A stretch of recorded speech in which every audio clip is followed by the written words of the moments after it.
आज का हमारा टॉपिक है संघ और उसका राज्य क्षेत्र। आर्टिकल 1 उसमें कहा गया है कि भारत अर्थात इंडिया या इंडिया अर्थात भारत राज्यों का संघ होगा, यानी India that is Bharat shall be A union of state. यानी इसमें कोई शक वाली बात है ही नहीं कि भारत क्या है, एक राज्यों का संघ है। इससे दो बातें सामने आती हैं। एक तो ये है कि राज्यों को जो है संघ से अलग होने का अधिकार नहीं, और दूसरी बात यह है कि हमारा जो संघ है वो अमेरिका की तरह से राज्यों के बीच किसी संधि या समझौते का परिणाम नहीं है। अमेरिका में जो संघ है वहां पर राज्यों ने संधि और समझौते के द्वारा एक संघ बनाया है, लेकिन भारत का संघ ऐसा नहीं है। और भारत के संघ में जानबूझकर फेडरल शब्द का इस्तेमाल नहीं किया गया है, यहाँ पर यूनियन शब्द का इस्तेमाल किया गया है। यानी इसका मतलब सीधा सा यही है कि यहाँ पर कोई भी राज्य भारत से अलग नहीं हो सकता, भारत से अलग होने का राज्यों को अधिकार नहीं है। तो आर्टिकल 1 से ये बात बिल्कुल क्लियर हो जाती है कि भारत जो है वो राज्यों का संघ है और कोई भी राज्य भारत से अलग नहीं हो सकता, ना ही अलग होने की मांग कर सकता है। उसके बाद है आर्टिकल 2। आर्टिकल 2 ये कहता है कि संसद जिन शर्तों पर उचित समझे उन शर्तों पर भारतीय संघ में नए राज्यों का प्रवेश सुनिश्चित कर सकती है। यानी कि किसी राज्य को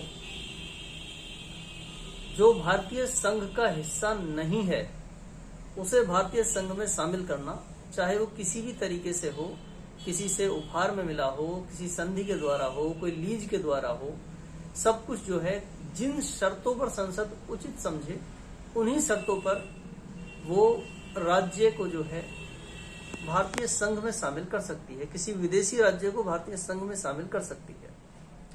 उसके बाद है आर्टिकल 3। आर्टिकल 3 ये कहता है कि संसद विधि द्वारा किसी राज्य के नाम, क्षेत्र और सीमाओं में परिवर्तन कर सकती है, किसी एक राज्य से काटकर दूसरा राज्य बना सकती है, या किसी दो राज्यों को मिलाकर के एक नए राज्य को बना सकती है, उसका नाम बदल सकती है, किसी राज्य की सीमाएं बदल सकती है, उसका जो ज्यूरिडिक्शन है, अधिकार क्षेत्र है, उसमें परिवर्तन कर सकती है।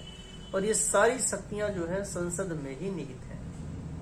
लेकिन एक इसमें बात कही गई है कि संसद जो है वो किसी नए राज्य को बनाने से पहले या दो राज्यों को मिलाकर एक नया राज्य बनाने से पहले या उसका नाम बदलने से पहले, उसका क्षेत्र बदलने से पहले संबंधित विधेयक को राष्ट्रपति की पूर्व अनुमति से ही संसद में पेश करेगी और उसे जो है संबंधित राज्य की सहमति जानने के लिए भी भेजा जाएगा। भले ही राज्य इसके खिलाफ हो कि वो अपना राज्य जो है बांटना नहीं चाहता, उसे दो हिस्सों में डिवाइड करना नहीं चाहता, लेकिन संसद चाहे तब भी उचित कदम उठा सकती है। यानी राज्य का जो मत है वो संसद पर या राष्ट्रपति पर बाध्यकारी नहीं है, संसद जब चाहे जब उचित कदम उठा सकती है। आर्टिकल 3 है ये। उसके बाद आर्टिकल 4 अनुच्छेद 4 ये कहता है कि उपयुक्त विधि से किए गए नए राज्य के निर्माण संबंधी विधेयक को, उसके संरचना में संबंधी विधेयक को संसद साधारण बहुमत से ही पारित कर सकती है। यानी उसके लिए किसी विशेष बहुमत की कोई आवश्यकता नहीं है, किसी विशेष बहुमत की कोई जरूरत नहीं है, वो संसद में साधारण बहुमत से ही पास हो सकता है। साधारण बहुमत का अर्थ है कि उपस्थित और मत देने वाले सदस्यों का बहुमत। इसके लिए विशेष बहुमत जैसी कोई शर्त नहीं लगाई गई। तो यहाँ पर ये बात अब सामने हो जाती है, ये बात अब यहाँ पर जाहिर हो जाती है कि संसद किसी राज्य को घटाने बढ़ाने, उसका क्षेत्र घटाने बढ़ाने, नाम बदलने की सारी शक्ति संसद में ही निहित है, राज्य इसमें कुछ भी नहीं कर सकते। अब इनमें दो चीजें हैं जो इम्पोर्टेंट हैं कि आर्टिकल 2 और आर्टिकल 3 में क्या अंतर है। आर्टिकल 2 यानी आर्टिकल 2 उन क्षेत्रों की बात करता है जो आज के समय में भारतीय संघ का हिस्सा नहीं है, यानी किसी बाहरी विदेशी क्षेत्र के अधिग्रहण की बात करता है और उसे किस तरह से भारतीय क्षेत्र का हिस्सा बनाया जाएगा उसके बारे में संसद की भूमिका, उनकी शक्तियों की बात करता है।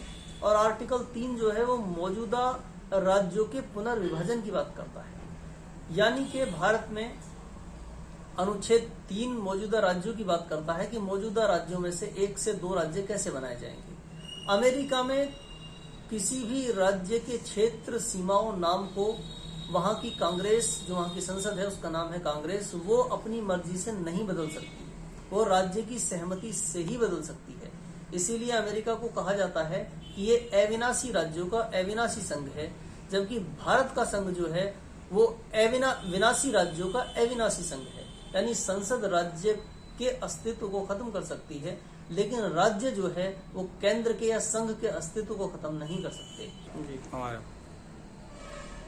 इस पर बनने वाले जो संभावित क्वेश्चन हैं, पूछे जाने वाले सवाल हैं, वो ये है कि संघ कैसा है, भारत को क्या कहा गया है अनुच्छेद 1 में, भारत को राज्यों का संघ कहा गया है। दूसरा सवाल है कि नए राज्यों के निर्माण की शक्ति किसमें निहित है, नए राज्यों के निर्माण की शक्ति के लिए या प्राधिकारी कौन है नए राज्यों के बनाने के लिए या उन्हें खत्म करने के लिए, तो उसका आंसर है संसद। और इस पर मेंस का संभावित क्वेश्चन ये बनता है कि भारत अविनाशी राज्यों का, इसमें मेंस का संभावित क्वेश्चन इसमें यह बन सकता है कि अमेरिका अविनाशी राज्यों का अविनाशी संघ है, जबकि भारत विनाशी राज्यों का अविनाशी संघ है। इसकी व्याख्या कीजिए।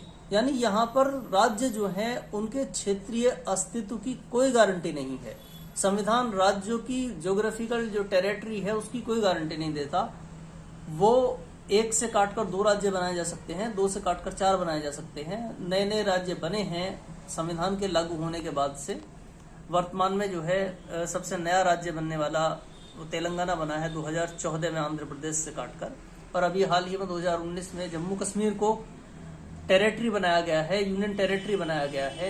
एक राज्य का दर्जा उसका खत्म करके उसे संघ शासित राज्य बनाया गया है और उसे 2 हिस्सों में डिवाइड कर दिया गया है, जम्मू कश्मीर और लद्दाख में। तो इस तरह से राज्य की ज्योग्राफिकल टेरिटरी की, उसकी भौगोलिक एकता की, अखंडता की कोई गारंटी नहीं है। संघ सरकार जब चाहे तब उचित कदम उठा सकती है। संसद अपने स्तर पर राज्य को बदल सकती है, यानी भारत का जो राजनीतिक मानचित्र है उसका पुनर्निर्धारण कर सकती है, जबकि राज्य मिलकर संघ को खत्म नहीं कर सकते। इस प्रकार भारत को कहा गया है कि यह विनाशी राज्यों का अविनाशी संघ है। Thank you for watching.